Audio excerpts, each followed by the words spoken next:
નમસ્કાર, Bharat times news સાથે હું છું આલોક. બુલેટિનની શરૂઆત કરીશું મહત્વના સમાચારોથી. અંબાજીમાં યોજાનાર ભાદરવી પૂનમના મેળામાં જઈ અને મા અંબાના દર્શનનો લાવો લેવા લાખોની સંખ્યામાં ભાવિકો પદયાત્રા કરીને અંબાજી જઈ રહ્યા છે. તેવામાં મોડાસાના સાકરિયા ગામે પદયાત્રીઓ સાથે અકસ્માત સર્જાયો છે, જેમાં પગપાળા ચાલતા 3 પદયાત્રીઓને પશુ ભરેલા ડાલાએ અડફેટે લીધા હતા. પશુ ભરેલા ડાલાએ 3 પદયાત્રી અને એક બાઇકને અડફેટે લીધું હતું, જેમાં ઈજાગ્રસ્ત 3 પદયાત્રીઓને સારવાર માટે 108 મારફતે હોસ્પિટલમાં ખસેડાયા છે.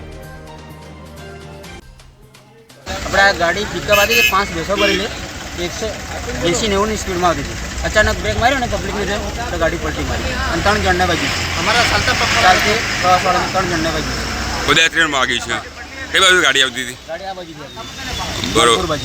શું ભરેલું હતું ગાડીમાં? બેસો ભરેલી હતી, 5 બેસો ભરેલી હતી. એકદમ બ્રેક મારી એમને? અચાનક બ્રેક માર્યો, પલટી મારી દીધી પલટી ગાડી. મારી.